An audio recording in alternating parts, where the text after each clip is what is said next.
Olá pessoal, tudo bem com vocês? Vamos começar mais um Nação Cast hoje com uma presença ilustre da nossa pastora Ana. E nós já queremos ser agradecidos pela sua vida, né? Que está aí já conectado com a gente, que já está aí entrando nesse podcast da Nação Cast. Seja bem-vindo. Não esquece de curtir, de comentar, de falar aí com a gente, de perguntar, porque isso tudo está sendo feito com muito carinho para que você seja beneficiado com a palavra de Deus e com os testemunhos. A paz, pastora Ana, seja bem-vinda. Nós queremos agradecer muito a sua presença, nós nos sentimos muito honrados pela sua presença aqui neste lugar. Boa tarde a todos. Pastora Ellen, obrigada pelo convite. Para mim também é uma alegria estar aqui com vocês. É Nação Cast? Nação Cast. Nação Cast. que legal. E que assim a gente possa nessa tarde, né? Eu quero que falar sobre a unidade da igreja, sim, né? Por isso que eu estou aqui, para dizer que a gente está junto, que vocês estão juntos e nós somos um corpo só. Então, eu queria agradecer essa oportunidade. Glória a Deus. Então, gente, ela é pastora da Bola de Neve de Balneário Camboriú. Seu esposo é o pastor Natanael. E já estão há 18 anos no ministério, né? Sim. E aí, fluindo em Deus, fluindo nessa cidade de Balneário Camboriú. Nós somos de Itapema, mas eles têm ali um templo maravilhoso, uma casa maravilhosa, com uma família maravilhosa, que faz parte do corpo de Cristo. E nós já fomos ali várias vezes, em alguns eventos, e levei a minha filha fica encantada cada vez que vai lá, e nos sentimos muito, muito acolhidos naquele lugar. E quando eu conheci a pastora Ana, eu vi ela na primeira vez, foi num chá das pastoras da Unipaz, né? E eu falei, meu Deus, que bênção, a palavra dela foi uma bênção naquela tarde onde nós estávamos. E durante esse tempo, daí veio a pandemia, parou tudo também, né? E a gente começou a ir de novo. E surgiu essa oportunidade, por indicação da pastora Regiane da Igreja Frutificar, nós ficamos sabendo da Casa de Ana. Eu já tinha ouvido falar, mas eu não sabia que a senhora era coordenadora desse projeto. Sim. Então, vamos começar a falar do começo. Como começou a sua vida ministerial, como começou a sua vida em Deus. Nós queremos saber a respeito do seu testemunho. Sim. Bom, na verdade, assim, a gente fica pensando por onde é que a gente vai começar, né? Eu poderia começar, pastora, talvez pela nossa história aqui nessa região, porque nós fomos enviados lá da cidade de Florianópolis para abrirmos a Igreja Bola de Neve nessa região aqui norte do estado. Sim. Mas a questão é como que você é enviado quando você não tem nada ainda, né? Quando você só tem algo no seu coração. Exatamente. Foi dessa forma que a gente veio, né? Nós tínhamos no nosso coração o desejo da expansão da obra de Deus, porque lá em Florianópolis a Bola de Neve já tinha começado, a igreja estava formada, mas nós sabíamos que tinha algo a mais. Então viemos com as duas meninas pequenas, uma de 4 e uma de 2. O início de um ministério é um tempo de você mais dar do que receber, mais entregar do que receber de volta. Então, nós chegamos aqui, deixamos lá a nossa casa própria, a nossa estabilidade, nosso vínculo com a igreja. Nossa, é bem difícil, né? Viemos sem família, sem amigos, sem dinheiro, sem casa, sem nada.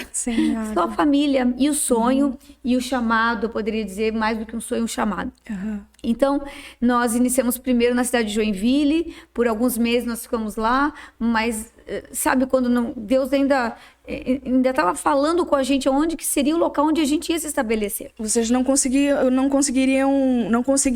identificar o território. Isso, né? Estávamos lá, começamos lá porque o pastor Natanael trabalhava lá próximo, na cidade de São Francisco do Sul. Então, a gente tentou ainda ajustar o trabalho secular com o ministério, pisando naquela primeira terra, sabe? Onde você sabe que você está andando, mas você não sabendo o que vem pela frente. E depois de alguns meses, nós viemos para Balneário Camboriú, iniciamos a igreja ali, com a convicção, desde o primeiro dia que nós entramos naquela cidade. Eu nunca tinha pisado na cidade, eu nunca tinha entrado em Balneário, eu não conhecia Balneário Camboriú, mas no dia que nós entramos ali para conhecer a cidade, nós chegamos na praia, na areia, com as crianças, nós sentamos ali, Deus falou ali, aqui é o lugar de vocês vão ficar aqui, e ali Deus começou a falar conosco. Que tremendo. E nós ficamos, então, ainda num período de 6 meses na transição entre Joinville e Balneário, mas começamos a célula em Balneário, com aquele fogo, com aquela alegria, com aquele desejo, sabe, de que você... não quer mais parar, que é aquilo, que é aquele rio que você queria manifestar rio, realmente, né? O reino.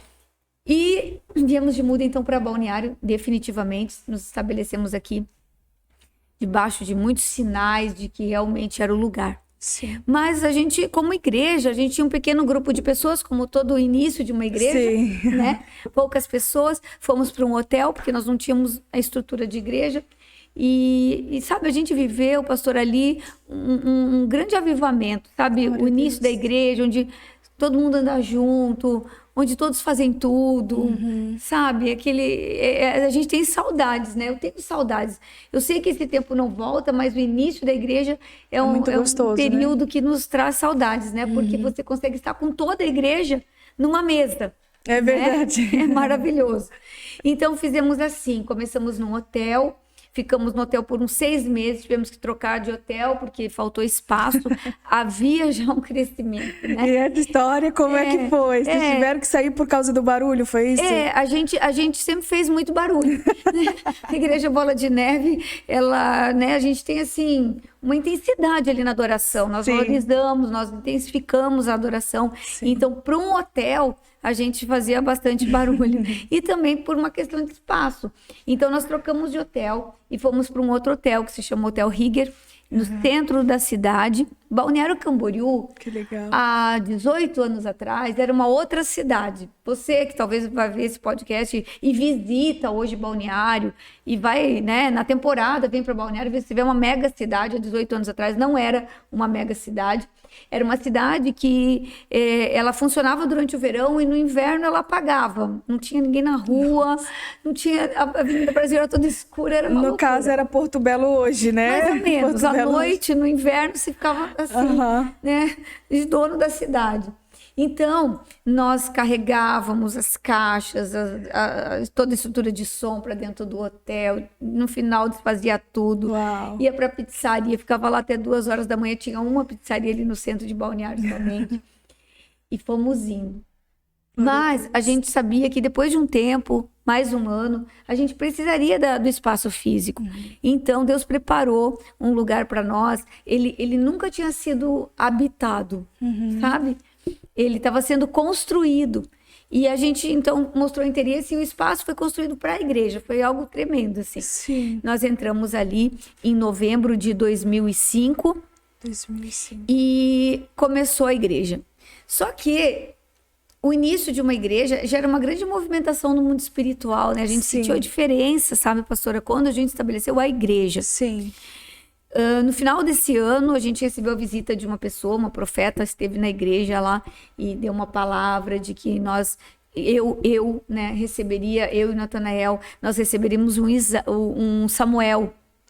Ela falou, vocês vão receber um Samuel. Meu nome é Ana, então ela falou diretamente para mim, Ana, você vai receber um Samuel. Nossa. Mas a gente naquela época estava sem carro, naquela época a gente estava sem casa direito, né? Então a gente achou que era uma bênção que ia ser derramada assim sobre nós, em outra área, que não fosse exatamente um filho, porque nós tínhamos 2 filhas, estávamos felizes com elas, tudo certo.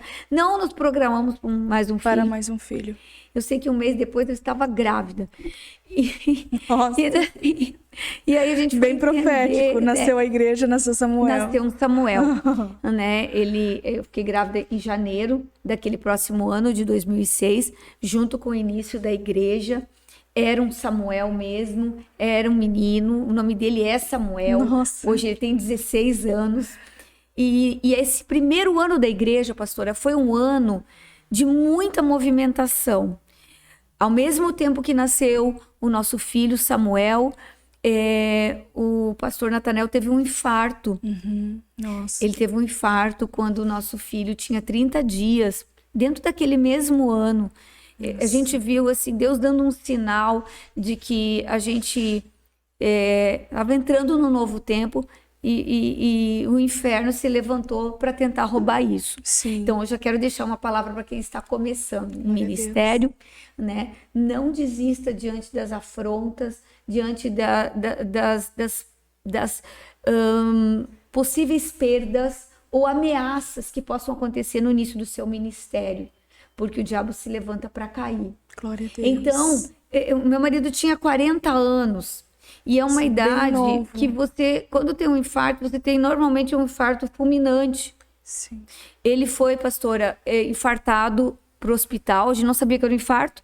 Sim. A gente não tinha noção do que era só uma dor no peito. E ele foi dirigindo para o hospital. Quando chegou no hospital, ele estava infartado. Foi direto para UTI, ficou 5 dias na UTI, quase morreu. Mas sobreviveu. E a partir desse ano de 2006, então, a gente sentiu assim que realmente a igreja passou por essa primeira prova, recebeu essa palavra profética, Sim. o Samuel começou a crescer na igreja como algo profético. Eu entendo assim, sabe, pastora? Porque ele, com 12 anos, ele recebeu uma palavra de que estava sendo chamado para o ministério. E ele começou a ministrar o louvor na igreja, ministra o louvor hoje nos cultos, muito chamado para alguns eventos. Ele tem um chamado muito jovem, sabe? Mas só que tudo começou quando Samuel nasceu. Na verdade, eu creio que quando a igreja nasceu. Quando a igreja nasceu, sabe? Então, hoje a gente ficou, então, 10 anos nesse endereço. Foi um endereço que a gente viveu muitas coisas. Coisas boas, coisas não tão boas. Passamos até por um processo de, sabe, aquela turbulência no meio da igreja, no meio do ministério, que algumas pessoas se levantam, houve um foco de divisão, a gente sofreu muito mesmo, feridas profundas na alma, porque a gente é ser humano, né? Verdade. A gente não gosta dessas dores, dessas perdas. É uma das coisas que as pessoas não calculam, né? Que pastor também é ser humano, né? Né? Mas que todos passam, né? Todos passam. E os pastores nos entendem muito bem quando a gente fala sobre isso, né? Sim. Mas ali foi uma outra prova, sabe? De como é que a gente iria reagir diante disso, diante de perdas, de dores, de sofrimento. E a gente realmente ali entendeu o quanto a gente amava a igreja. Porque quando você ama, você sofre, mas você não larga. Verdade. Né? Não é? É um amor sacrificial. Exatamente. Então, naquele momento, a gente foi provado nesse amor sacrificial pela igreja. Foi lindo. Hoje, eu posso dizer que foi lindo, porque foi a melhor decisão que a gente pôde tomar naquele momento ali, onde tudo poderia levar a gente, talvez, desanimar ou até parar, né? Sim. Mas não. A gente tomou aquele gás e reagimos ali. E depois de um tempo, a gente trocou de endereço de uma forma extraordinária. Extraordinária, né? A gente está há 8 anos nesse endereço que nós estamos agora. É um espaço realmente maravilhoso. Mas você não tem noção, pastora, de como que foi a gente entrar ali. Eu assisti um pouquinho, né, o que você me mandou anteriormente sobre o ministério de vocês. E eu entendo muito bem isso, porque quando a gente estabeleceu a igreja em Itapema, a gente teve um embate espiritual. Porque desde sempre, a gente sempre congregou em Porto Belo. Nas igrejas de Porto Belo, vamos dizer assim, né? Na Assembleia de Deus, depois fomos para o MECRE. Depois do MECRE, Deus nos escondeu por 2 anos, ali em Balneário Camboriú, no Morro do Boi, que é uma história muito longa. Ele nos preparou para ser pastores. Entendeu? A gente ficou em treinamento pastoral durante esse tempo. E a gente teve muitos problemas, sabe? Pra gente conseguir alinhar, porque qual era a nossa visão? Pra a senhora entender qual era a nossa visão e eu te contar um pouco também da minha experiência. Nós achávamos que nós íamos crescer dentro do ministério, não em um ministério. Dentro do ministério que nós estávamos, não que Deus ia nos dar um ministério específico. Então, quando Deus ele dá algo novo, você sabe que não gera conforto. Entende? Quando é algo novo, vamos dizer assim, quando a Bola de Neve foi criada, Deus fez nascer a Bola de Neve, incomodou talvez as outras igrejas, porque é algo novo. Sim. Não porque é algo, vamos dizer assim, que seja ruim. Não, é porque tudo que é novo traz... Tem o vinho novo e o vinho velho. Verdade. E nem por isso um deixa de ser melhor do que o outro, né? Cada um tem a sua função. Mas a gente entendeu que Deus, ele queria fazer algo novo. E ele falou assim, eu estou dando algo novo. Não é para copiar nada, eu quero dar algo novo. E o Senhor nos falou a respeito de uma palavra rema, que era a arca. A arca de Noé. Ele falou assim, eu dei para Noé medidas. E se essas medidas elas não fossem cumpridas, não teria como ele navegar. Eu sei o que é melhor, então eu vou dar a medida, eu vou dar o tempo e eu vou dar o lugar. Então, quando Deus falou isso com a gente achou que, tipo, é coisa da nossa cabeça, isso não vai acontecer. E o meu esposo teve muita resistência para aceitar o pastorado, porque ele não se achava capaz. Sim. Eu acho que todo mundo passa por essa fase da vida, né? Verdade. Só que antes mesmo da gente ser ungidos a pastores e ser chamados ali pelo profeta para ser ungidos, já tinha pessoas nos seguindo. Nós já tínhamos ovelhas. As pessoas falavam, eu quero ir onde vocês estão, eu quero ouvir vocês, eu quero conversar com vocês, eu quero conselho, vem aqui, resolve aqui em casa, me ajuda aqui em casa. Então a gente não entendia o porquê disso. Porque dentro do ministério a gente sabe que tem uma hierarquia e as pessoas procuram realmente quem é o líder.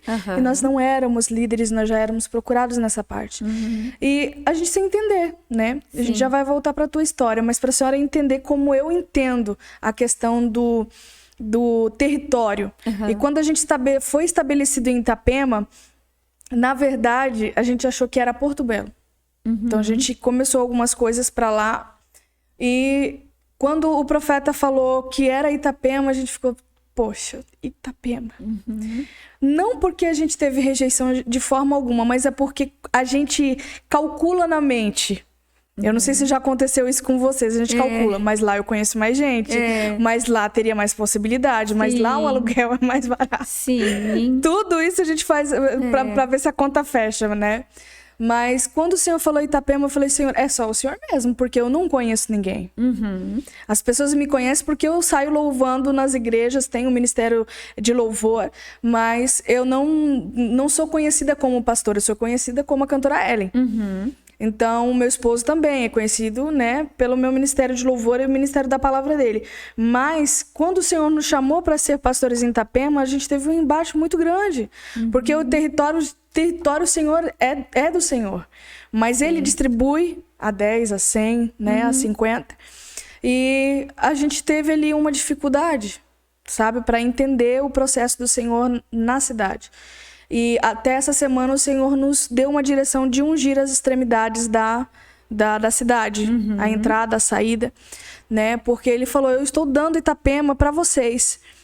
Eu já dei para algumas igrejas e eu estou dando para vocês também. Então, a partir de agora eu quero que vocês tomem posse. E algumas coisas ainda não aconteceram porque vocês não tomaram posse. Sim. E território é território. A gente já teve vários testemunhos de missionários que foram para outros lugares e foram afrontados pelo território, né? Sim. Então eu entendo como que é essa parte do território. E Balneário Camboriú, apesar de ter sido uma precursora espiritual muito grande, ela também teve um baque muito grande na questão espiritual. Eu não sei se a senhora concorda de uns anos para cá, né? Teve, assim, uma diferença espiritual em Balneário Camboriú. Mas eu entendo essa parte do embate aí do território de vocês. É a caminhada, né? Deus vai mostrando um passo de cada vez, né, pastora? Às vezes a gente já quer, né, já resolver tudo, e não é dessa forma, né? Já quer erguer a igreja, deixar tudo pronto então é um passo de cada vez e isso gera dependência de Deus. Exatamente. Né? Aí Deus vai falando e vai vendo também a nossa obediência em dizer amém. Verdade. Né? Vamos dar esse passo, o Senhor está dizendo que é isso, vamos pela fé, a nossa fé, o nível da nossa fé, a profundidade da nossa fé, né? Exatamente. Hoje eu entendo tudo isso muito melhor. Sim. Bom, então chegamos ali naquele nosso novo endereço, né? Com muitos desafios. Porque na hora que a gente está sendo desafiado, A gente não comenta muito isso, né? É verdade. A gente fica mais quieto. Depois, os frutos daquele desafio, eles aparecem. Então, quando a gente começou ali, a gente não tinha a condição financeira para aquele espaço. A gente teve que dar um passo pela fé, Sim. né? Aconteceu algo ali, pastora, muito forte, sabe? Na transição.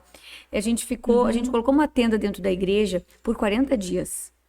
24 horas, uma tenda, uma barraca dentro da igreja. Sim. E por 40 dias a gente já ficou 24 horas fazendo turnos ali de adoração e de oração para quebrar as barreiras desse espaço que a gente não conseguia entrar. E quando a gente conseguiu, então, entrar, por que a gente não conseguia entrar? Porque o proprietário do espaço dizia que a gente não poderia a igreja não poderia estar ali, enfim, né? Porque ali era uma balada, era um espaço de eventos. Mas Deus estava trabalhando nessa situação. Quando realmente a gente conseguiu entrar e a liberação para entrar, a gente pensou no quanto de dinheiro que a gente precisaria para fazer aquilo ali acontecer, né? Então, há muito tempo na minha vida, eu achava muito, sabe, pastor, eu achava demais aquela pessoa que ia lá e doava o seu carro para a obra, sabe? Sim. Né? Dava a chave do carro. Eu sempre achei isso demais, mas eu nunca tinha conseguido fazer isso, sabe? A gente nunca tinha feito isso. Eu achava isso demais, mas nunca tive coragem. Aí, quando aconteceu esse período de 40 dias e realmente a gente ia se mudar, a gente estava num culto e num evento na nossa igreja antiga, e aconteceu esse mover de levantar uma oferta para o templo novo, e aí o Espírito Santo falou comigo, chegou a tua hora. Glória de provar disso. E aí eu falei com o pastor Natanel, falei, Natanel, a gente tem um carro. A gente tinha um carro, 3 crianças pequenas, toda uma logística, né, para dar conta de tudo isso. Mas Deus falou, agora chegou a tua oportunidade. E ele disse, amém, vamos lá. Pegamos a chave, levamos lá para o altar para entregar a chave do nosso carro, para o início da obra. E aconteceu algo sobrenatural que eu quero deixar registrado para você também, que está ouvindo, que a gente está compartilhando experiências, né? O que aconteceu nesse dia. Antes de eu voltar para o meu lugar na igreja, uma pessoa, um diácono, que inclusive ficou com a gente por todos esses anos, está indo embora amanhã, vai embora para uma outra nação, o Fabinho e a Tiele. Ele pegou a chave do carro dele e colocou na minha mão. Ele falou, vocês não vão ficar sem carro. Então, antes de eu voltar para minha cadeira e sentar, porque eu subi com a chave, levantei com a chave, entreguei no altar, e antes de eu voltar, eu estava com uma outra chave de um carro. Meu Deus, que tremendo. Né? Ali, assim, foi uma experiência, pastora, sobrenatural. Eu quero deixar isso registrado para quem precisa dar passos de fé. Sim. Né? E ali desencadeou um processo nas nossas vidas, nessa área específica, pastora, de carro. Né? Vou falar disso. Sim. A gente, né, sempre lutou, batalhou muito para conquistar as coisas pelo nosso esforço, pelo nosso trabalho, mas a partir daquele momento liberou uma unção sobre as nossas vidas, que a gente ganhou vários carros. A gente começou a viver uma realidade sobrenatural com o carro. E hoje nós temos carros bons. Depois disso, a nossa vida mudou, né? É muito forte isso, sabe? É algo que eu identifico, pastor, assim, que precisava romper e rompeu, e até hoje eu sei que isso está ligado àquele passo de fé. Porque quando eu fui levando aquela chave lá pro altar, eu fiquei pensando, eu vou pegar ônibus, eu vou carregar as 3 crianças no colo, eu vou a pé, eu vou de bicicleta. Sabe quando você vai dizendo, olha, eu não quero saber o que vai acontecer, eu só sei que eu vou fazer. Glória a Deus, aleluia. Né? Então, sabe, às vezes você vai ter que andar em direção a passos de fé, que você realmente, pode ser que você tenha que ficar andando de ônibus alguns anos, pode ser que você tenha que caminhar alguns anos, você está pronto para isso mesmo? Né? Eu creio que quando Deus vê que você está pronto para isso mesmo, aí ele já vem com a provisão. Glória foi a o que Deus. aconteceu com a gente. Bom, esse carro foi uma coisa muito louca. Nós entregamos ele para a igreja, então, para fazer a obra do Templo Novo. O pastor Natanel teve uma ideia, só para vocês vendo o mistério. Vai vendo o mistério. Ele sentiu de fazer uma ação entre amigos para sortear esse carro, porque ele achou que a gente levantaria um recurso maior se fizesse isso do que se vendesse só o carro. Sim. Ok, fizemos isso. Ele saiu vendendo aquela ação entre amigos pela cidade toda, foi no café de pastores, vendeu para a pastorada toda. E uma das pessoas que ele vendeu foi o pastor Michael, lá da embaixada. O pastor Michael falou para ele assim, olha, se eu ganhar esse carro, eu vou devolver para você. Aham. No dia do sorteio, quem ganhou o carro foi o pastor Michael. Que tremendo. Na hora do sorteio, o pastor Nathanael ligou para ele na frente de todas as pessoas que estavam naquele evento, que foi feita uma feijoada para fazer o sorteio. Sim. Ligou para ele estava viajando, e o Nathanael falou: você não vai acreditar quem ganhou o sorteio. Foi você. E aí, ali naquela ligação, ele falou: então eu devolvo para você. Meu Deus, que E aquele tremendo. carro foi então doado novamente para a igreja. Mais uma vez. Eu sei que aquele carro multiplicou os recursos para a gente fazer a obra que a gente precisava, Sim. construir todo o ministério infantil, porque não tinha. Foi E dupla honra. Não, foi dupla honra. Foi uma coisa incrível.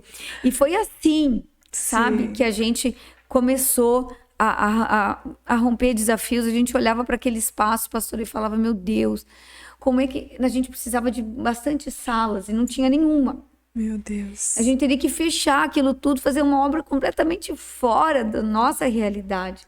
Nunca nos faltou nada. Aquela igreja, aquele espaço, desde o primeiro mês que nós entramos lá, pastora, ele nunca ficou no vermelho. Eu não sei como, a conta não fecha. Sim. Porque quando nós nos transferimos para lá com aquele povo que a gente estava num espaço, Sim, era menor o espaço. era muito menor. Nossa. Aquele povo que a gente levou para aquele outro espaço no primeiro mês, a gente conseguiu pagar aquele aluguel Glória a Deus. gigantesco. E assim fomos até chegar a pandemia, né? Quando chegou a pandemia, eu dei uma assustada, Sim. né? Porque eu pensei, eu lembro do dia, sabe? Você lembra? Sim. Você lembra? Eu acho que Lembro. aquele dia foi um dia inesquecível. Aham. Né? Foi uma terça-feira que a gente recebeu a notícia: a igreja vai fechar. E a gente tem culto na quarta. Sim. Foi na terça-feira. Eu sentei no sofá assim e fiquei baqueada, né? Sim. Eu perguntei pro Nathanael, falei: Nathanael, o que nós vamos fazer agora? Aham. Tem que o que nós vamos fazer com o povo? Ele falou: calma, vai dar tudo certo. Aí ele saiu de casa, eu falei: meu Deus, né? O que esse homem vai aprontar agora?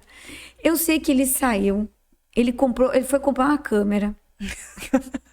Ele me voltou com aquela câmera, que a gente não tinha câmera na igreja. Sim. Ele voltou com aquela câmera e falou: olha, a partir de amanhã, os cultos vão ser nessa câmera. Eu falei: meu Deus do céu, o que vai acontecer? Levou a câmera para a igreja, fez um negócio mais ou menos assim, como tem uma câmera aqui na minha frente, e começamos a transmitir cultos para as cadeiras, né? As cadeiras na nossa frente, tudo vazio, transmitir os cultos Sim. pela internet, sem saber se aquilo ia dar certo. Sim. Eu sei que, pastor, olha só, a gente tem responsabilidades financeiras grandes ali. Sim.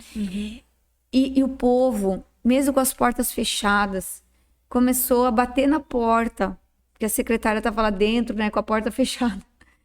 Bater na porta e falar: eu quero trazer meu dízimo, Meu Deus. eu quero trazer minha oferta. Batia na porta, e a igreja, nesse período de pandemia inteiro, ficamos 40 dias, exatamente 40 dias fechados em Balneário Camboriú, foi 40 dias. E nós continuamos com a mesma arrecadação da igreja, no positivo, mesmo com a igreja fechada. Enfim, a gente Deus guardou a igreja, né? o sobrenatural. E não bastasse isso, a igreja teve um crescimento, porque como a gente fazia transmissão, a gente pensou: vamos dobrar o número de cultos então. Porque a gente está transmitindo, então em vez de fazer um, vamos fazer dois. Em vez de fazer dois, vamos fazer três. Meu Deus. E começamos a fazer isso. Na quarta-feira a gente sempre teve um culto, desde que a igreja abriu, a gente resolveu fazer dois. Um às 7, um às 8h30. E até hoje, acabou a pandemia, os cultos se multiplicaram por causa da pandemia. Meu Deus, a igreja que tremendo. Aumentou ela duplicou Sim. por causa disso. Agora os cultos que a gente aumentou estão cheios como os que a gente já tinha antes. Gente, assim, sabe, foi algo sobrenatural. O que eu vejo diante desse momento que a gente está passando hoje, pastora? Sim. Né? A igreja precisa entender que, independente do que acontecer na economia, na política, no governo, em qualquer área que for, Sim. na saúde, Sim. né? Porque a pandemia falou de economia e falou de saúde. Sim. Independente do que acontecer, a igreja não vai parar, a igreja vai avançar. Exatamente. A igreja, mesmo que ela passe por perseguição mais intensa até do que ela já está passando agora, a igreja não vai perecer, não vai parar, não vai fechar e não vai deixar de crescer. Verdade. Nós estamos com essa convicção e a gente tem trazido isso para o povo, sabe? Sim. Porque às vezes bate um medinho no nosso coração, vai fechar, ninguém vai conseguir mais cultuar, né? Ninguém vai conseguir mais nada, né? Que vai ser tão forte, né? Se o inimigo se levantar, ele vai vir com tanta força a ponto de ter poder para nos fechar, né? Mas a gente tem ensinado isso e trazido isso para nós também, porque a gente também é ser humano, né? Para o nosso coração. Não. A igreja vai avançar independente do que vier pela frente. Né? Isso é muito real, porque assim, eu nunca vi a igreja crescer tanto. Eu nunca vi a igreja crescer tanto e a gente ter tanta clareza espiritual, né? Ter tanta clareza da palavra, ter tanto acesso à informação da palavra de Deus e do que rodeia ela, né? Verdade. E mesmo assim, mesmo com tantas ideologias, tantos problemas, gente, tantas coisas, Paulo e Pedro e João não passaram metade do que a gente está passando. E a gente não passou metade do que eles passaram, porque apesar da gente hoje ter tudo isso, a gente ainda não é perseguido como eles eram. Entende? Sim. E isso, claro, os dois mundos são muito diferentes, mas o que eu quero dizer com isso, não importa, já estamos aí há mais de 2000 anos. A igreja está aí há mais de 2000 anos e não vai ser um governo que vai determinar a igreja. Verdade. Muito pelo contrário, sempre foi a igreja que determinou as coisas. Então, foi o corpo de Cristo que determinou o que ia acontecer no mundo. E por muito tempo a gente ficou omisso a isso. E eu entendo que foi um tempo, e eu entendo também que há um novo tempo. As profecias estão aí para isso. Há profecias sendo lançadas pelo Brasil ou para o Brasil há muitos anos. Muitos. Entendeu? De que essa nação vai ser a precursora de um avivamento extraordinário. Eu creio. Então, se a gente tem informação, clareza, e se a gente agora se posicionar, eu acho que só falta o posicionamento. Tá andando agora, né? Eu tô vendo, dá para ver um mover diferente. Um mover diferente, sabe? Eu creio que, né, tudo coopera para o bem daqueles que amam a Deus. Todo o cenário chegou até aqui para que a igreja se mobilizasse e se conscientizasse um pouco mais a respeito de unidade e arrependimento, né? É o que eu tô pregando, o que eu tô vendo e o que eu acredito que seja o caminho da vitória, né? Qual é a vitória? A vitória é a igreja continuando a ter liberdade, porque quanto mais liberdade a gente tiver para pregar, mais a gente vai pregar. Quanto menos liberdade a gente tiver, a gente vai continuar pregando, mas dificulta. Mas o alcance diminui, né? O alcance diminui. É igual a questão da internet. Se você não tem conteúdo, você não tem pessoas te seguindo, você não tem aquela multidão, vamos dizer, aquele pessoal dando like, dando comentário. E quando você tem um conteúdo relevante, você consegue alcançar melhor e ter liberdade para alcançar essas pessoas, que é o foco, né? Isso é muito importante. Mas, pastora Ana, como é que foi desse tempo todo de ministério, dentro dessas funções todas? Como é que foi a pessoa Ana e a pessoa Natanael? Como que vocês se construíram nisso tudo? Olha, eu não tinha noção, quando a gente casou, que a gente teria esse ministério. A gente não tinha noção. A gente, né, casou sem pretensão de algo. Você já era um cristão quando casaram? Sim, a gente se encontrou dentro da igreja. Ai, que legal. Eu tinha me convertido faz uns 2 anos na Renascer em Cristo e ele estava desviado. Ele nasceu na Assembleia e ele estava afastado. Então, um dia eu estava no culto, né? E ele apareceu na igreja e ele sentou na minha frente, pastora. Quando ele sentou na minha frente, Deus falou que ele seria o meu marido. Foi Deus. Desse jeito, foi tipo... Tremendo. Assim, só que não falou pra ele, falou pra mim. Então teve uma luta, uma batalha, até tudo isso se tornar um casamento. Mas aconteceu e assim, a gente não tinha noção do quanto a gente se complementaria nesse chamado, que legal. Sabe? De apoiar um ou outro, tanto na questão igreja, quanto na questão família e o que nós vamos falar daqui a pouco, que é a nossa veia social, Sim. que veio no meio do caminho, né? Mas a gente fechou muito bem esse desejo de fazer a mesma coisa das nossas vidas. Sim. Então, a gente teve 3 filhos, nós temos uma menina não, né? Hoje nós temos uma filha de 22 anos que está grávida, vamos ser avós daqui a alguns meses. Parabéns. Obrigada, casou com pastores, são pastores de Balneário Camboriú, de uma igreja que está começando agora recentemente, a igreja 1316, uma bênção, um casal assim maravilhoso, Natália e Vini. Eu tenho uma filha de 20 que é missionária, a Rafaela, que viaja pelo Brasil, que cuida de pessoas carentes, porque o chamado dela missionário é no sertão, então ela está viajando muito. E o nosso filho Samuel, de 16, que está com a gente firme ali no Senhor, guardado, um menino de Deus. Mas não foi sempre assim, sabe, pastora? A gente passou por momentos difíceis, né? Porque criar 3 filhos com a igreja, sozinhos, nunca tivemos família perto, então a igreja sempre foi o nosso suporte quando a gente precisava de ajuda, né? Então, essa nossa filha que está grávida se afastou do Senhor por 5 anos, foi um momento dolorido, nossa outra filha, a Rafaela, também passou por dificuldades, então foi tudo bastante sofrido também, mas pela perseverança, hoje a gente está com a nossa família toda no altar, todos frutos. Todos com ministério, todos servindo a Deus. É incrível o que Deus fez. Eu tenho certeza que foi Deus que fez, porque a gente não conseguiria fazer tudo isso, né? Deus fez. Então, assim, a gente tem muita unidade nessa questão de ministério. Então, eu libero ele para ele fazer e ele me libera para fazer. Glória a Deus. Sabe? E a gente se encontra ministerialmente.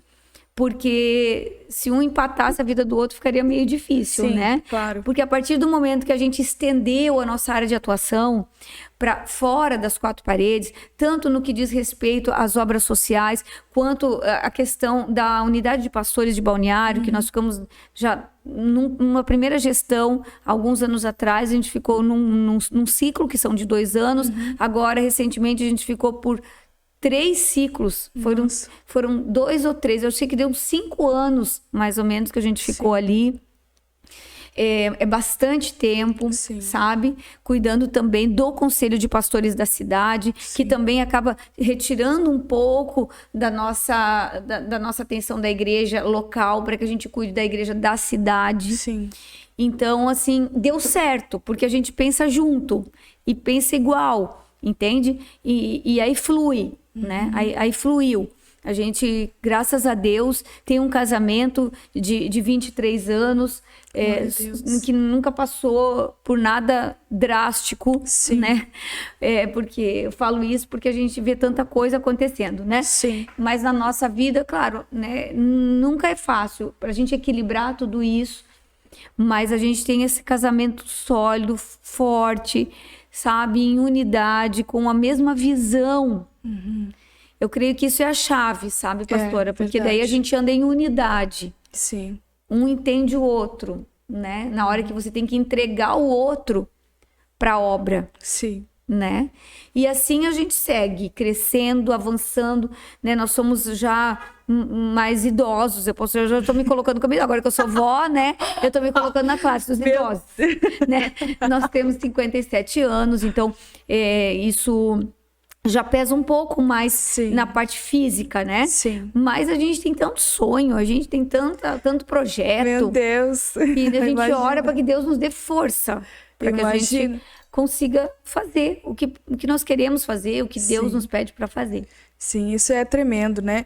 Na verdade, eu tenho certeza disso. Deus, ele une propósitos.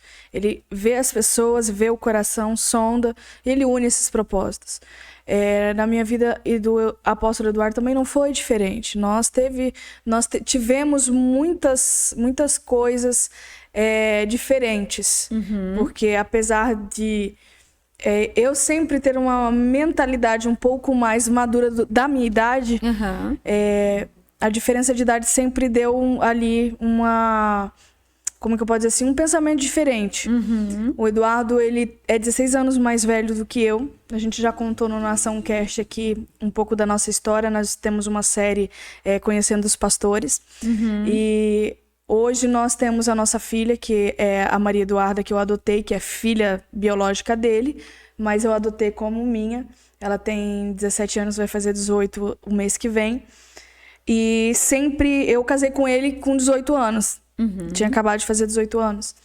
Para mim foi muito difícil conceber a ideia de filhos, né? De filhos de outro casamento.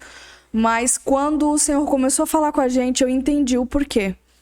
Eu não tenho filho biológico, eu tenho 32 anos. E Deus sempre me falou que Ele ia me enviar muitos filhos e eu não entendia isso. Eu vou te enviar muitos filhos.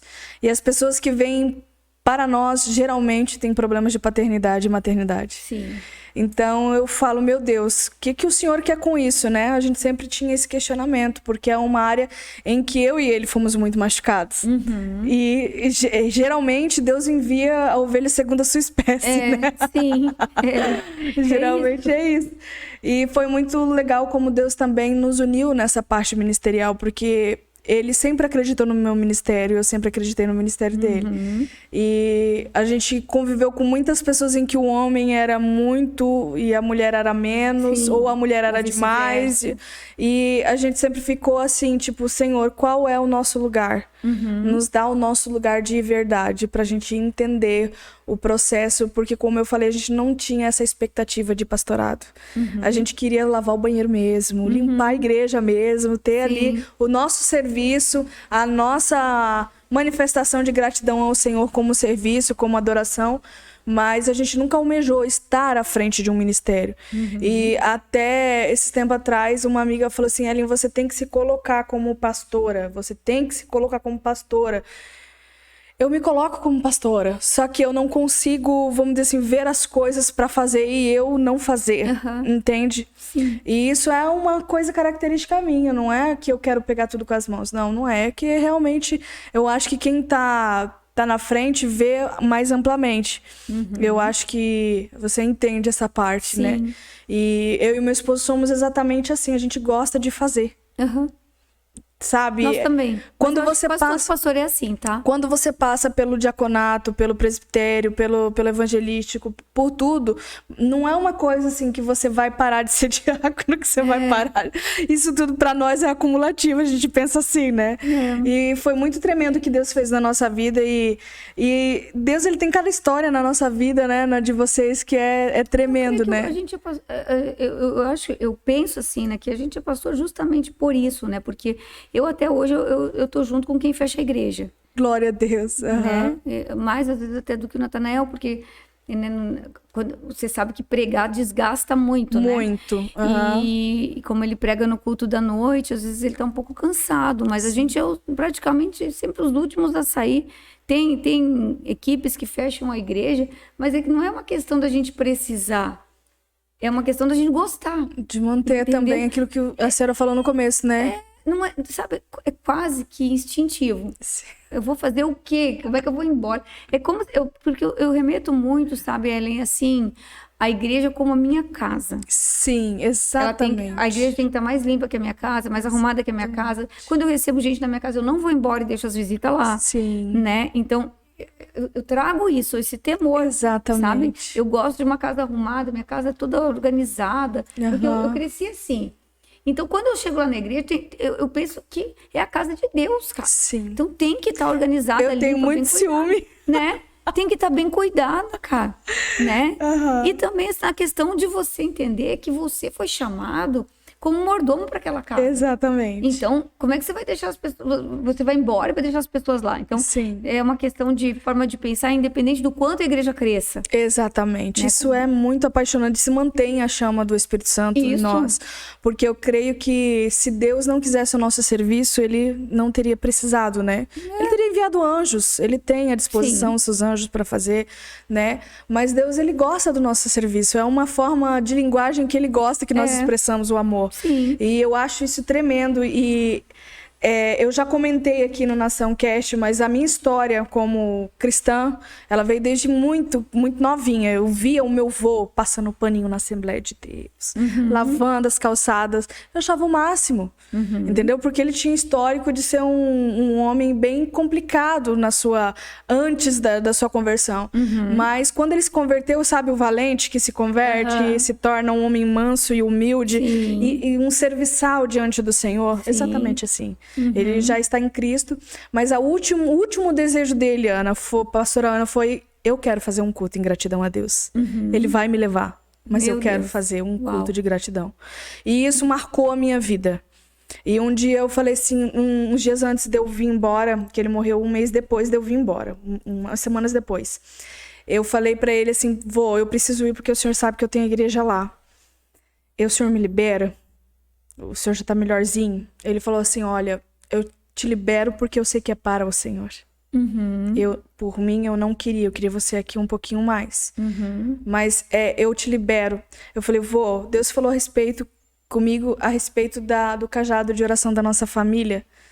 E eu não sei qual é a direção, mas ele me falou que o senhor tinha que passar o cajado. E ele falou assim: seja feito conforme é o desejo do seu coração. Se você tem esse desejo, seja para ti. Senão você vai orientar as pessoas para que isso seja precursor na nossa família em outra pessoa. Mas ele tinha um feeling de espiritualidade muito grande. E foi ele que ministrou a respeito da nossa vida da primeira vez que a gente ouviu falar de ministério. Sim. Ele falou, a gente estava morando no Mato Grosso, e ele falou assim: voltem, estabeleçam e cumpram o chamado de vocês, que Deus vai dar um povo. E se for vocês vão amar. Se for 1000, vocês vão amar. Deus mandou vocês amar esse pessoal. Só isso. E aí eu fiquei: meu Deus, né? A gente não tinha essa expectativa. A gente ainda era diácono, não tinha expectativa de pastorado nenhum. A gente queria realmente ser a parte do serviço da igreja. E o meu avô sempre foi muito sábio nessa parte. Então, eu tive essa parte na minha vida de uma inspiração ministerial. Sim. Né? E hoje, a senhora e o pastor Natanael, na cidade de Balneário, é essa inspiração. Vocês têm noção disso? Pois é. Como é que pesa isso na vida de vocês? A gente nunca teve essa pretensão, mas eu creio que isso é um fruto, né?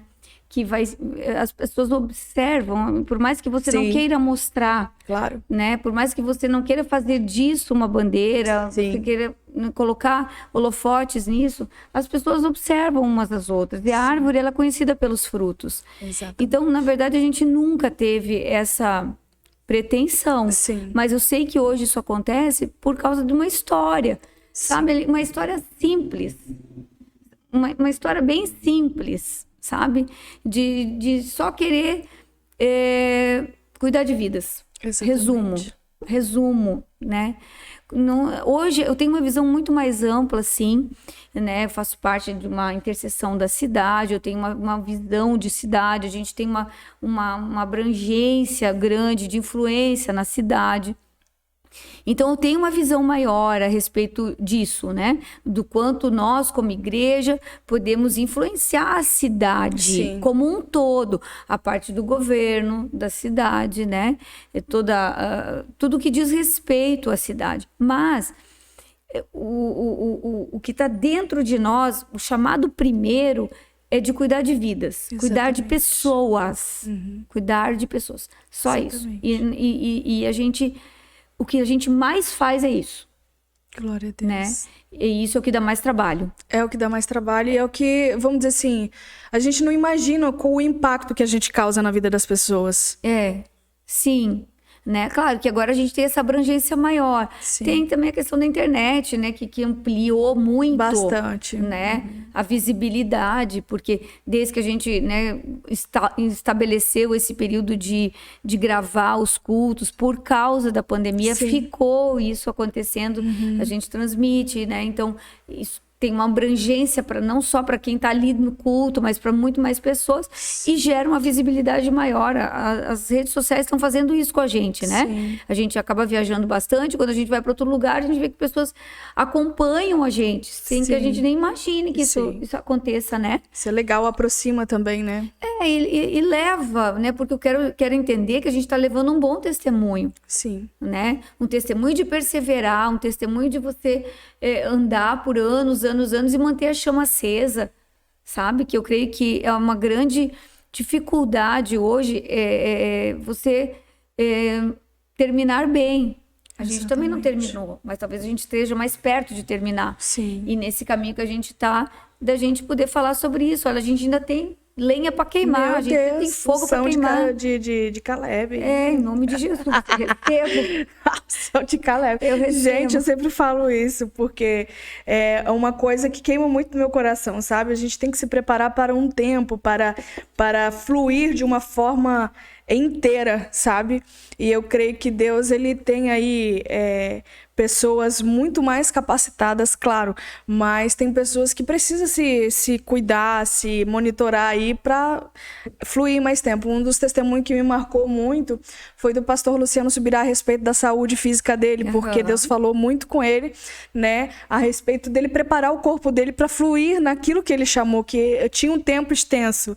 Então, e a gente às vezes não se liga nisso, né, nessa capacidade corporal da gente fluir em Deus, porque eu quero muito estar além daquilo que o Senhor, né, estar além daquilo que eu expecto, mas além que o Senhor fez para mim, né? Pastora Ana, e como que foi que surgiu o projeto Anas, né? Bom, Anas, Casa das Anas. Casa das Anas. Bom, começando, explicando que não tem esse nome por minha causa, tá? Porque isso foi uma coincidência do céu. Eu sou Ana e a casa é a Casa das Anas, porque ela não nasceu em Balneário Camboriú, ela nasceu em São Paulo. Eu tenho uma amiga lá, pastora, do Bola de Neve de Santos, que é a pastora Sheila. E esse projeto Casa das Anas foi entregue do governo de Santos da cidade de Santos para a igreja de Santos cuidar de uma casa com mulheres vítimas de violência. Na verdade, lá, no primeiro momento, eram mulheres em situação de rua e seus filhos. Porque Santos, uma cidade portuária tremendamente violenta, era assim. E ela me ligou um dia e falou: Ana, olha só, tô abrindo uma Casa das Anas aqui em Santos. Passou nosso tempo? Não, fica tranquilo. O que acontece? Ela falou: tô abrindo uma Casa das Anas aqui em Santos, com o teu nome. Ela me ligou e falou isso. Aí, legal. eu falei assim, meu, que demais. Um dia eu vou abrir uma Casa das Sheilas aqui em Balneário, e botei na gaveta o projeto. Deixei isso, né? Foi uma ligação de telefone. Uns 2 anos depois, um diácono nosso, um casal de filhos, como você falou, que está com a gente desde o início da igreja, o Lucas e a Rejane, eles me procuraram e ele falou assim: olha, minha empresa está prosperando muito. Ele já tinha, eu acho que 2 empresas na época, e ele falou: Deus me deu uma direção de que eu abrisse mais uma empresa, e nessa outra empresa Jesus seria meu sócio. Então 50% para mim, 50% para ele. Meu Deus. E aí ele falou: se abençoa. Eu falei: abençoo, vá. E daqui um tempinho, não passou muito tempo, ele voltou falando: bom, pastor, é o seguinte, o sócio, né? Porque foi a empresa que mais prosperou das 3. O sócio tem um capital. E o que eu tô sentindo? Da gente fazer algo que eu não tô sentindo de colocar isso no gasofilácio. Eu creio que se você tiver um sonho na gaveta...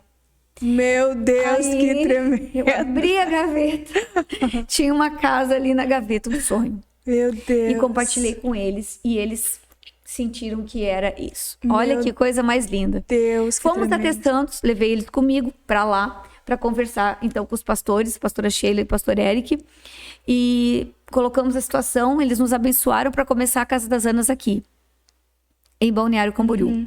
Porque daí ela já era uma casa da igreja, Bola de Neve de Santos. O governo de Santos se entregou totalmente para a administração da igreja, porque não deram conta lá de resolver, porque é difícil para o governo administrar uma ONG, agora se chama OSC, né? Então, abrimos Balneário Camboriú há 6 anos atrás. Só que quando nós chegamos em Balneário, a gente sentiu do governo e também do Ministério Público uma resistência em abrir uma casa para pessoas, mulheres em situação de rua, Sim. pela necessidade, que haveria uma necessidade maior de nós fazermos para mulheres vítimas de violência e seus filhos. Sim. Só que há 6 anos atrás, pastora, não tinha eu até estava ouvindo isso na televisão hoje, porque agora aumentaram os índices de violência de novo. Sim. Aí vai para a mídia, né? E estava falando que justamente no ano que a casa começou, foi a partir desse ano, que foram 6 anos atrás, Sim. em 2016, começou a aumentar exponencialmente o número de as estatísticas de violência contra a Sim. mulher. Então não tinha tanto, mas era Deus no controle. Mas é uma pergunta, ele foi mais notificado ou realmente aumentou esse número? Porque assim, antigamente as mulheres Sim. tinham muito mais medo, né, Sim. pastora? Não, sim, eu entendo isso. Sim. A gente sentiu esse primeiro impacto, porque quando a Sim. gente começou, a gente teve que provar que havia necessidade dessa casa. Entendi. E aí não tinha estatística, não tinha números. Meu Com certeza. Deus. Não tinha, né? Tanto que a gente foi atrás em diversos órgãos, até nas delegacias, e não tinha nada. Falando daqui, da nossa região, Sim. né, documentado. Mas conseguimos, graças ao apoio do governo de Balneário Camboriú, né, o prefeito Fabrício, a sua esposa Mozara, foram aqueles que abriram as portas para nós. Eu não tenho como não falar isso, não mencionar, porque claro. são eles que abriram as portas para a primeira casa. E abrimos, então, com 20 vagas em Balneário, para mulheres vítimas de violência e os seus filhos. Então, são 20 vagas, não para 20 mulheres. Sim. As crianças também ocupam Sim. vagas. Sim. Nós alugamos uma casa no centro de Balneário Camboriú, porque a ideia era colocar essas mulheres no ambiente central da cidade, para que elas não ficassem isoladas. Não é a ideia de um abrigo, Não pastora, é isolamento. que você fica isolado lá como uma prisão. Sim. É pelo contrário, é fornecer um ambiente seguro, sigiloso, mas que elas tenham integração com a sociedade, Sim. que elas possam voltar a trabalhar, colocar os seus filhos na escola, num ambiente sigiloso no meio da cidade. Vejam que desafio. Sim. Foi desafiador e é até hoje. Meu Deus. Mas implantamos a primeira casa. O que aconteceu? Muito, muito, muito rapidamente, nós precisamos, né, colocar algumas vagas da cidade do lado, da cidade de Itajaí. A cidade também quis comprar vagas. Sim. E não deu conta, né? A Muita ideia gente. da casa não é fazer um abrigo que você coloque muitas pessoas entulhadas lá dentro. Sim. Sabe? Não, é um quarto. As casas têm várias suítes, a gente procura casas nesse perfil, onde tenha quartos com banheiro, para que o banheiro não seja coletivo. E nesses quartos, então, ficam a mãe com os seus filhos, ou no máximo 2 mães com os seus filhos, Sim. para que elas possam levar, pastora, aquilo que sobrou. Sabe? Então elas trazem um pouquinho que elas trouxeram junto da sua casa, que é a memória afetiva, sabe? O bonequinho de pelúcia, o quadro, Sim. a sua roupa, elas têm o seu guarda-roupa, né? Elas têm o banheiro delas, que divide às vezes entre 1 ou 2 mães, mas nada no coletivo. Sim. E então, em 1 ano, a gente teve a necessidade de abrir Itajaí. Meu Depois de 1 ano, nós abrimos a casa de Itajaí, com mais 20 vagas. Hoje nós temos essa casa aberta em Itajaí, lotada, a casa de Balneário lotada também, Deus. com mais vagas, né, abertas do que a gente tinha no início. E nós, há uns 2 anos atrás, a gente recebeu a visita da vice-governadora Daniela Rainer aqui em Balneário. E eu vi que a partir dali, assim, o estado de Santa Catarina começou a entender que a gente precisava ampliar, né? Então, nós fomos procurados por algumas autoridades do estado para abrirmos uma casa estadual, e ela foi aberta em 1º de janeiro desse ano. Glória a casa Deus. Estadual. Ela está no entorno de Florianópolis, e a gente não abre endereço, Sim. localidade muito, né, para não deixar nenhuma situação de risco, né, ou aumentar esse risco. Então, no entorno ali de Florianópolis, a gente tem essa casa estadual, uma casa com alto padrão, porque nesse caso a gente ganhou a casa. Sim. Né? Uma casa maravilhosa, Sim. que também está lotada. Nós Deus. estamos hoje cuidando de 80 pessoas. Meu Deus, que nas tremendo. 3 casas, né? Lotação máxima, com necessidade de ampliação, sempre com a necessidade de ampliação. Então, o que nós fizemos na casa? Para que você que está ouvindo sobre a Casa das Anas. A gente fica com essa mulher num período de 1 ano até 1 ano. 1 ano? 1 ano, até 1 ano. Nossa. Ela e os seus filhos. Para que a gente possa, nesse período, começar mexendo com a parte física primeiro, porque hoje em dia, o que acontece, pastora? Além de aumentar o número de mulheres sofrendo violência, depois da pandemia, aumentou a intensidade da violência. A intensidade então, as mulheres chegam machucadas, às vezes tem pedaços mesmo, sem dente, sem cabelo, quebradas, feridas fisicamente, né? A questão da tortura também, a violência tomou uma outra proporção na sua intensidade, porque na verdade, se a gente for ver, toda a sociedade está mais agressiva, né? Impaciente. Houve um aumento dessa violência, tá? Então aconteceu isso. Meu Deus. Então, assim, o que acontece? Elas ficam lá nesse período, a gente tem toda uma equipe técnica preparada para receber, psicóloga, assistente social, psicopedagoga, que cuidam dessas mulheres dentro da casa.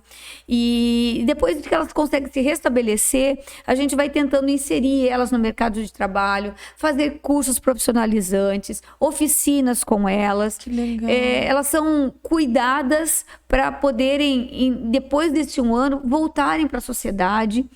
E a maioria delas sem o agressor, porque na sua grande maioria esses homens são presos, né?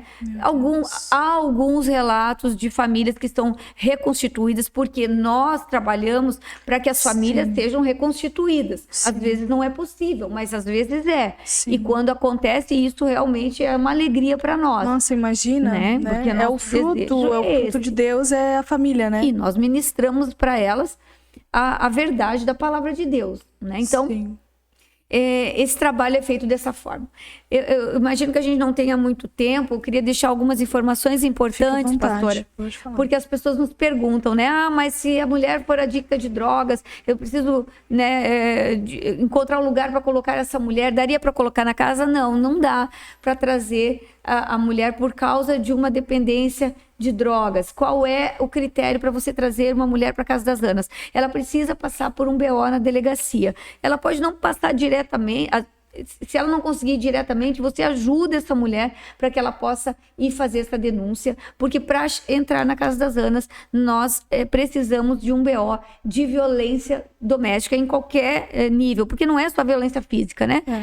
Qualquer nível de violência que possa acontecer, patrimonial, psicológica, física, enfim, são várias formas da mulher sofrer essa violência. Tá? Então, essa é a condição para que a mulher possa entrar na casa. Ela pode trazer seus filhos, quantos filhos ela tiverem. Claro que a gente precisa hoje sempre avaliar a questão de número de vagas. Então, talvez você possa conhecer alguma mulher que possa ter dito, poxa, eu tentei entrar na casa e não consegui. Mas você está ouvindo aqui a gente falar sobre isso. Nós tentamos esticar ao máximo a corda para não deixar nenhuma mulher de fora, mas nós não temos essa flexibilidade para fazer do nosso jeito. Nós seguimos regras, normas, leis, né, que garantem a segurança dessas mulheres. Elas estão num lugar seguro e protegido, né, pela segurança pública também. E é o que a gente tem feito, sabe, pastora? Tentado resgatar vidas e da morte, porque são vidas que correm riscos reais, né? São medidas protetivas, todas elas têm medidas protetivas, e a medida protetiva hoje é somente um papel, né? Que aquela mulher carrega no bolso, e muitas vezes ele é pouco para evitar que aquela mulher morra, né? Mas enfim, é o que temos, né? Mas são todas elas resguardadas pela medida protetiva, e assim a gente tem feito a obra de Deus. O ambiente dessas casas é um ambiente de lar, de família, sabe? De amor. Glória a Deus. E de resgatar valores. Porque toda mulher que chega com seus filhos, que sofreram violência, pastora, por mais triste que seja eu falar isso é uma realidade, essas crianças também sofreram. Sim. Física, Sim. abuso sexual, todo Sim. tipo de coisa que você possa Sim. imaginar, né? Porque a criança é mais frágil, ela é mais indefesa, Sim. né? Então, a gente não trata somente de mulheres que sofreram violência, que trouxeram seus filhos. Não, a gente trata de mulheres e filhos que sofreram violência. Sim. É todo um conjunto, né? Porque geralmente o agressor ou a pessoa que faz essas coisas geralmente não faz só com a mãe, né? Não faz só com a mulher. Não faz só com a mãe. Então, né? isso acontece muito. Bom, pouca gente sabe, mas o meu esposo, ele me livrou de um relacionamento muito abusivo. Ele foi a pessoa que mais me incentivou a sair desse relacionamento, não pela nossa intimidade. Na época, nós éramos amigos e eu estava num relacionamento muito abusivo. Eu fui agredida e ele me defendeu. Ele, inclusive, me raptou para mim não ser agredida. Deus. Ele me escondeu durante 2 horas para que eu não pudesse ser agredida. Então, hoje, eu sou grata a Deus pela vida do meu esposo, porque além dele ter sido um amigo muito excelente, ele foi uma pessoa que me direcionou. Porque eu era muito nova, apesar de o meu pai morar aqui, mas o meu pai não sabia do que eu estava passando. Eu tive um relacionamento abusivo por 2 anos. Meu Deus. Que as coisas psicológicas que ele fez comigo foi muito difícil. Mas o estupim foi a agressão física. E foi em público, foi no meu serviço. Entende? Então, isso, Porto Belo ficou marcado na época por essa agressão. Meu Deus. Então, hoje faz 14 anos desse acontecimento, né? Mas são marcas que a gente carrega pela vida inteira. E eu sei muito bem o que é passar por essa situação e não ter um apoio, não ter e ainda ser taxada de errada, né? A pessoa que acontece isso geralmente não é acolhida nesse tempo, né? Nessa forma. E hoje, graças a Deus, eu entendo muito mais. Eu me formei psicanalista exatamente por causa dos abusos e das agressões que eu sofri, tanto na infância quanto nessa parte de relacionamento. E hoje Deus me deu uma clareza muito maior. Como eu falei, a gente gera ovelhas segundo a nossa espécie. E a gente tem muitas pessoas assim que precisam. E quando eu descobri sobre a Casa das Anas, eu fiquei tão feliz. Eu fiquei muito feliz. A Bispa Sônia, uma amiga também, me falou a respeito da Casa das Anas. E eu achei extraordinário, porque isso é do céu. Isso é muito do céu. Verdade. Só quem passou nesse tempo, como que eu posso dizer? Nessas experiências, sabe o que é passar por isso. E muitas das vezes não ter aquilo, um refúgio para ser acolhida, para ser entendida. Isso é muito extraordinário. Verdade. E hoje eu sou grata a Deus por tudo que Ele fez na minha vida. E eu vou dizer uma coisa para ti. Dentro da minha linha da psicanálise, a gente sabe o que é um trauma. Hoje eu sei o que é um trauma. E hoje eu sei do que eu fui guardada. Entende? Porque tem mulheres que desenvolvem muitas doenças a respeito disso. Verdade. Né? Esquizofrenia. Gente, é tanta coisa que não cabe dizer aqui, mas é muita coisa. E eu fui guardada de tudo isso. Até esses tempos atrás eu estava fazendo uma matéria e essa matéria falava a respeito qual eram as possibilidades, né, de um trauma. O que causava a possibilidade de um trauma. E eu falei, obrigado, Senhor. Eu comecei a chorar, sabe, pastora Ana, dentro do meu quarto. Eu falei, muito obrigada. Porque o Senhor me guardou de tudo isso. Isso foi um livramento. Foi um livramento. Então, livramento, às vezes, não é só o que a gente vê. Às vezes é o que a gente sente também. E hoje, a senhora estava falando que aumentou muito, né, a questão da violência. Como é que tá esses dados? A questão toda, que eu te diria, né, para resumir dados, porque a gente tem dados, sim, né, que a gente pode acessar na rede social. Sim. O que eu diria, assim, é que o aumento do nível de violência aumenta o nosso compromisso de olhar para o lado. É verdade. Sabe? De olhar para o próximo. Tem um padrão, né, pastora, de agressão, né, de manifestar. O que eu vejo hoje, né? Dentro da própria igreja, muito, né? Porque a partir do momento que a gente começou com a Casa das Anas, eu mudei minha perspectiva a respeito de muita coisa, sabe, pastora? Porque, às vezes, né, a gente na sala pastoral ouvia algumas coisas, né? E falava, não vamos expor. Sim. Não vamos expor, né? Hoje, quando eu ouço alguma coisa dentro da sala pastoral, eu falo, por favor, denuncie. Sim. Denuncie, porque violência é violência. Não tem, né, nem história. E aí as pessoas dizem, mas eu não quero expor porque eu não quero me comprometer, porque isso vai envolver, né, uma amizade, vai envolver familiares, e por causa disso se abafa um nível inicial de violência, e depois a gente vê que isso vai tomando uma proporção que o resultado é a Casa das Anas.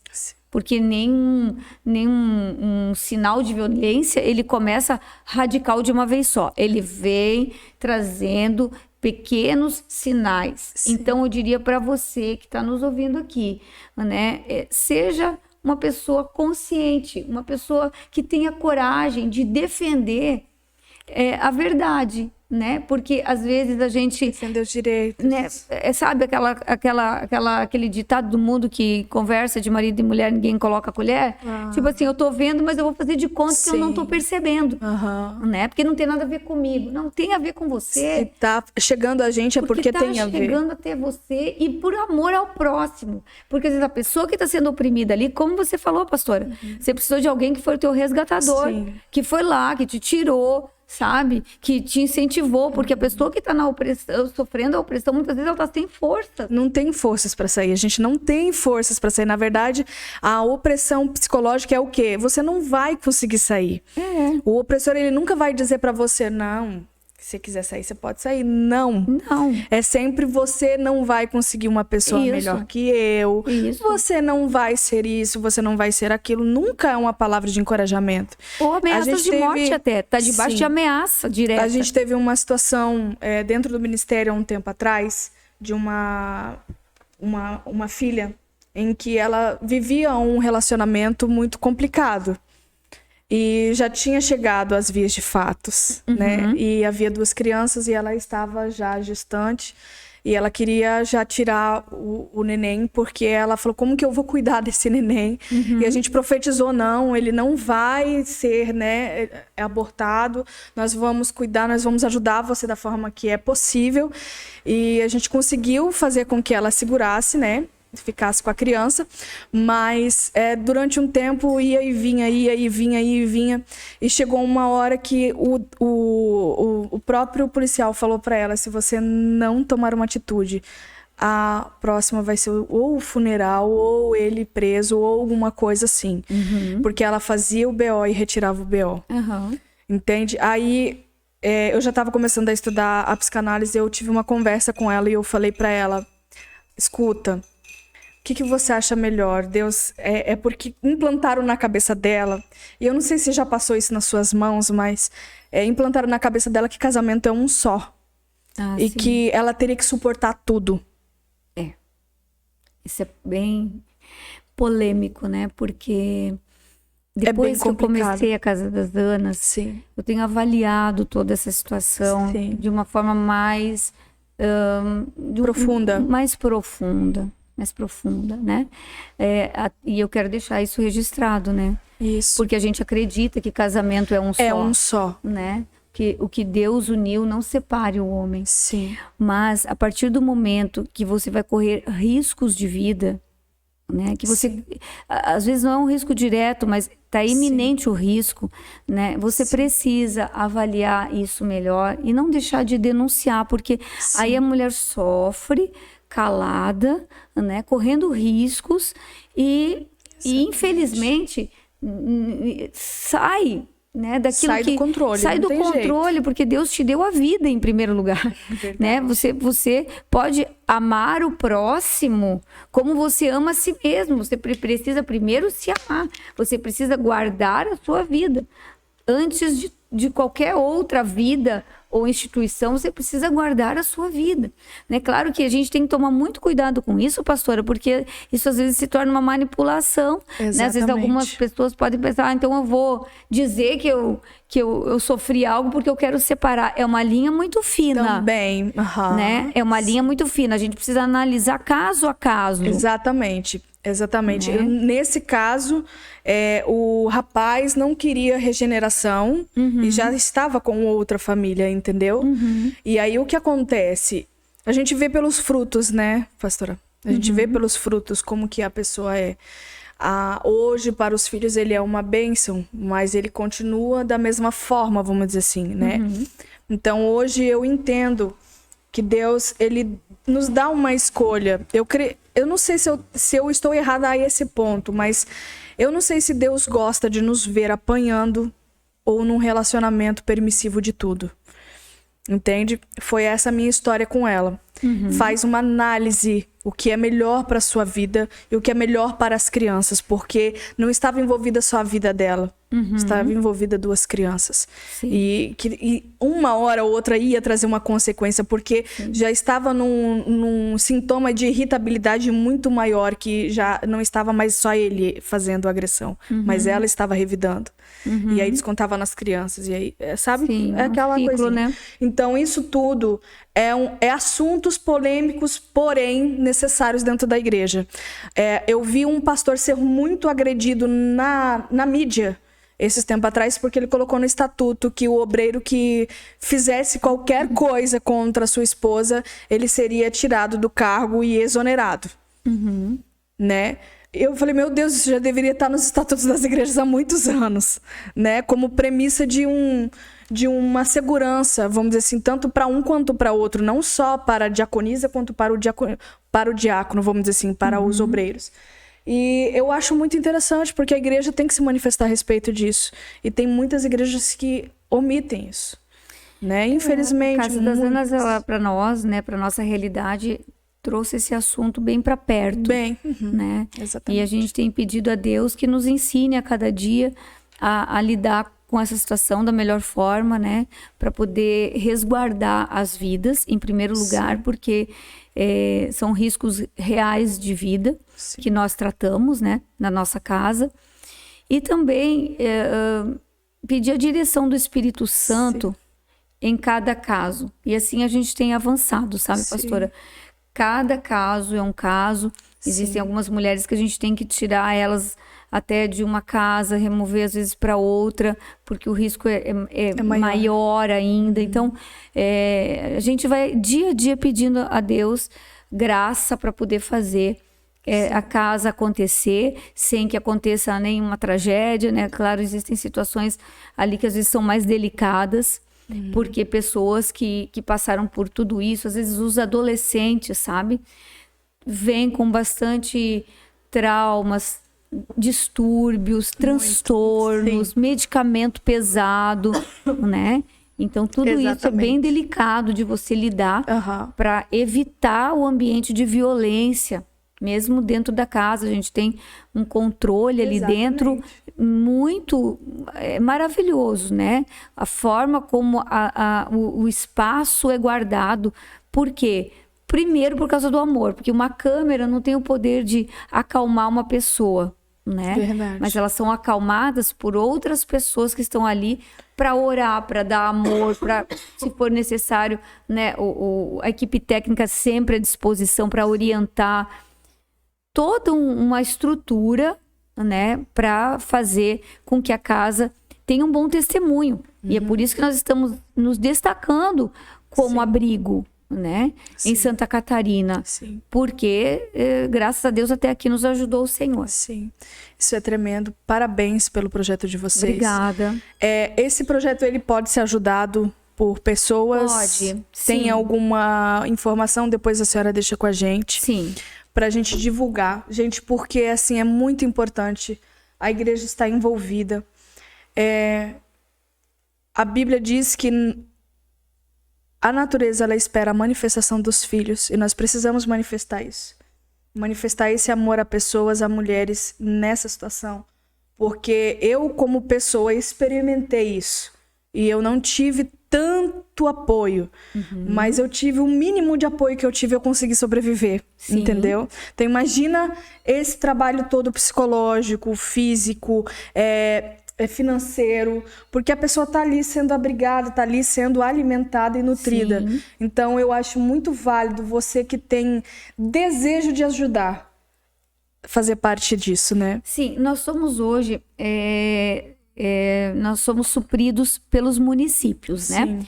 As vagas são compradas pelos municípios de Balneário. A cidade de Itajaí compra da Casa de Itajaí, e a do Estado, elas são compradas pelo Estado, as vagas das mulheres.